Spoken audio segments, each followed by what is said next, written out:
दोस्तों, मैं अपने चैनल एसरू यूनिवर्स में आप सबका स्वागत करता हूं और उम्मीद करता हूं कि आप सब ठीक और स्वस्थ होंगे। दोस्तों, पिछले भाग में हमने पढ़ा था कि मोना की ज़िंदगी में अचानक आए बदलाव से सोना को सुनकर बड़ा झटका लगा था।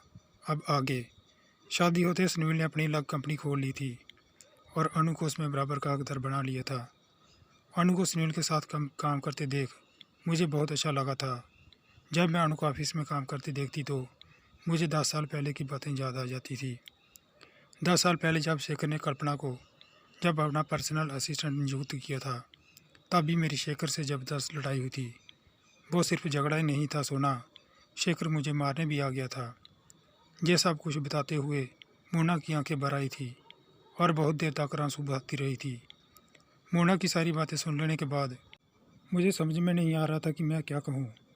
मन में बार बार एक ही सवाल आ रहा था कि मोना जैसी तेज तरार लड़की इतने सालों तक कैसे चुपचाप सहन करती रही। उसकी हालत को देखते हुए मैं उससे नर्म स्वभाव से बातें पूछने लगी कि तुम इतने दिन तक क्यों चुप रही थी? अगर चुप थी तो अचानक तलाक लेने की आफत क्यों मोल ले रही हो? क्या अपनी असाफत दिखाने का तेरे पास यही एक रास्ता है? तू विरोध दिखाकर भी तो शेखर के साथ रह सकती हो। तो मोना बोली, नहीं सोना, मेरी खुदारी स्वाभिमान सब खत्म हो चुके हैं। मैं अब अपने तरीके से और शांति से जीना चाहती हूँ। मतलब तू क्या करने वाली है? मुझे जहाँ दिल्ली में वृद्ध आश्रम में संचालक का काम मिल गया है। मैं सोचती हूँ ज़रूरतमंद वृद्धों की सेवा करूँगी तो जीवन में कुछ करने की चाह भी पूरी हो सकेगी। क्या शेखर ने इजाज़त दी है? उसकी इजाज़त मिलेगी ही नहीं, ये मुझे पता है। इसलिए तो पहले उसे तलाक लेकर अलग होने का फ़ैसला किया है, फिर अपना काम करूँगी। क्या सुनील ये सब जानता है? हाँ, जानता है और कुछ हद तक मेरी भावना को समझता भी है, मगर तुम्हारी तरह वो भी कहता है कि अब ये सब करने की क्या ज़रूरत है। तो मैंने कहा, मोना, ज़िंदगी में ज़रूरत शब्द की व्याख्या करना हर इंसान अपने अपने मन से करता है और ज़रूरत हर किसी की अलग अलग हो सकती है। 10 साल पहले जब शेखर ने ऑफिस में कल्पना की नियुक्ति की थी, तब वो हमारा आखिरी झगड़ा था। उसके बाद मैं अपने आप से झगड़ती रही हूँ। पिछले 10 सालों से शेखर के मुँह से कल्पना की तारीफ सुनते सुनते ऊब चुकी हूँ। मैं जानती हूँ कि मैं औरत हूँ और औरत होने के नाते मेरा शक करना लाजमी है, पर नहीं सोना, ये बात सच है। लेकिन शेखर के मुंह से कल्पना की तारीफ सुनते ताजुब होता है कि एक ही आदमी के दो अलग अलग रुतबे कैसे हो सकते हैं। तो मैंने कहा कि तू क्या सोचती है कि शेखर और कल्पना में कुछ चल रहा है? कुछ देर मोना चुप रही, फिर बड़े अटपटे स्वर में कहा, दावे से कुछ नहीं कह सकती, मगर ये सच है कि शेखर का ज़्यादा समय कल्पना के साथ ही बीता है। शेखर का मेरी तरफ ध्यान ही नहीं है। वो मेरी हर ज़रूरत को पूरा करता है। वो त्योहार और शादी खुशी के समय सब कुछ लेकर तो देता ही है। सब कुछ पहले की तरह ही चल रहा है, क्योंकि शेखर के जीवन में मैं सिर्फ बीबी नाम की चीज़ का मुझ पर कानूनी अधिकार है। लेकिन 16 इस तरह सिर्फ कानूनी हकदार चीज़ बनकर रहना मेरे लिए नामुमकिन हो गया है। और बच्चों के बारे में क्या सोचा है? बच्चों का सोचते सोचते 25 साल निकाले हैं। अब उन्हें अपने तरीके से जीने का पूरा हक है।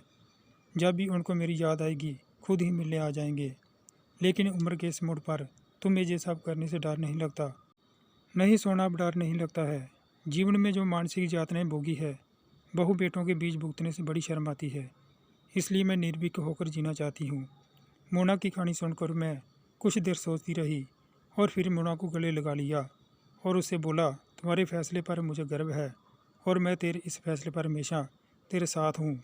तुझे जब भी मेरी ज़रूरत पड़ेगी तो बेझिझक मुझसे बोल देना, समधन बनकर नहीं, सहेलीपन समझकर। इतनी सारी बातें कह लेने के बाद ही मोना मेरे समझाने पर वो नॉर्मल हो गई थी और 2 दिन हमारे घर रही थी। तीसरे दिन अचानक आई एक घटना ने हम दोनों को हिलाकर रख दिया। शेखर की कार एक्सीडेंट में अचानक मौत हो गई। मोना का जीवन एक बार फिर से शेखर से जुड़ गया था। हम मोना को लेकर तुरंत दिल्ली पहुंच गए थे। मोना की ज़िंदगी में फिर भूचाल आ गया, क्योंकि पति की मौत से उसके ऊपर कंपनी और परिवार की जिम्मेदारी पड़ गई।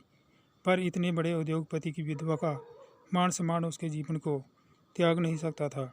जिस मुक्ति की वो कामना कर रही थी उसे वो अपने आप ही मिल गई थी, मगर ऐसे ढंग से किसी को भी ना मिले।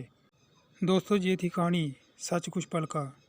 दोस्तों, कहानी कैसी लगी ज़रूर बताएं और ऐसी दिलचस्प कहानियाँ देखने के लिए मेरे चैनल एसरूली बस को लाइक और सब्सक्राइब करके मुझे सपोर्ट और मोटिवेट करें, क्योंकि आपके लाइक और सब्सक्राइब करने से हमें बहुत मोटिवेशन मिलती है।